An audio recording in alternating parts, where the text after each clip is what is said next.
Senior Sumu Purantha Metina Taram no Oxeri. Yaperabanu Minamo Minarsi.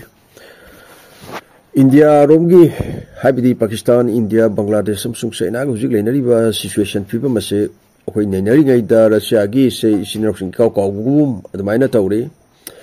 Nancy Senior Russia, Ukraine, that minor land, akan mamong the minor land Arakare. Ukraine, capital city, keep Russia, akan mamong the drone amasung mission Kiama. Season Duna Landar Krehide. Russia Ukraine gi Marakta Pistok Satari, Hype Equinoina Kangle. Donald Trump Lak Paga, Hapta Magi Mamang the Ukraine Russia La Lushengani, Hybedo, Ngamdi. Ngamdrakasu Honori Hybe the Equinisu, Kangi. Equina Pistok Amasung Lanpa, Sing Ukraine Amasung Russia gi Marakta Exchange Tobagi, Matang the Sutari.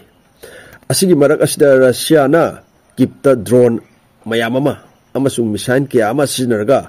Landarak pani haidi. Pistok ase yaroi dauri bra kari no matauri. Russia na lana se ngammi haiba madmaina malem da lady belabaksing asigi mamang da dumaina tanging bagum tauri. Maram di pistok sathari ngai da Russia na landarak pa sina mayek seng na dumaina tagli da. USA na mamang da koigi tauramba ado Donald Trump lakpatagi USA na Russia da pressure piramba adusu tokre amasung Ukraine da mateng panglamba adusu tokre. Asidani mayamna Thajanari Basi, Ukraine Russia gi Marakta Pistok, Tonerpa Yai Haina. USA na su Ukraine the Mateng Panglatrabanina, Ukraine land Toglasi, Haidaglani Asini. Kanaruri Basi mayamna. Ukraine gi President Zelensky na Yaningdi, Aduna land ase, Maka Satarpani. Hana Ukraine landa, Ukraine na Russia gi land pa Pazaluri Basing.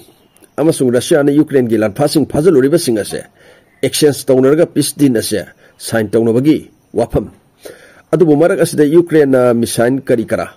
Sizinarga Russia da adumaina landara I haidi. Adubu Russia air defense system na ayamba ngaktoki haidi. Asina maram oirga Ukraine gi capital city kipta Russia na drone mayamama sizinarga misain sizinarga khud halakpani haidi. Masida kipki mapam kayama akaitoi nangi haidi.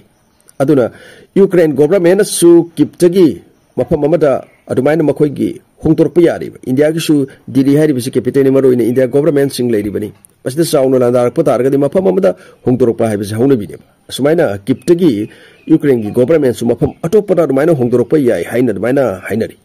Russiana and Dark Pasida Muiterani Toy, Shiki, Haina, the Mina Hoji Pau, confirm oide. Asoganasu, Kayama, Yauki Haidi. Keep Kakta Natana, Michael Lap, Tasu, the Mina Landari Haidi. Asiba Masingasi, Yamgani, Haina, the Mina Padari. Asdagi hengalakani haina.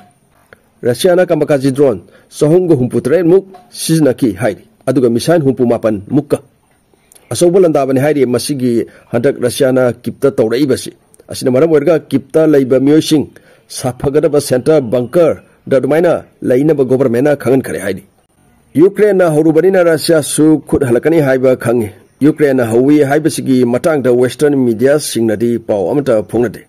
Russia na pistok ase Tukaibo in Adumaina, Miam the Uhali. Ukraine gi missile defense system na Russia gi Sikander. Short range missile manga amadi intercept of Bongam Kihaidi. Landara Pasida Kipta Labor Building, Satruka Kuntra Kaikre, Medican facility Tatruk Amasung Skun, Maruina, Anga Masasing Natamba Kuntra Amagasu, Amangatoi, Adumaina Tokre Haidi. Hojima Ukraine gi capital city keep my shagli. Russia na akan mamong the Hien Landara Payabagi or Topala Haidi. Lana Semarakara, Lebro Ragasu, Amu Hore Hibatabani Sinroxing. India Pakistan su matam kara Lebraga, Amu Horpa Yabi or Topa, Sauna lady. Asiaga Puranta Maitena Kaina Bayatang Nijari, Kanglipa Imani Yapare, Yapaminers.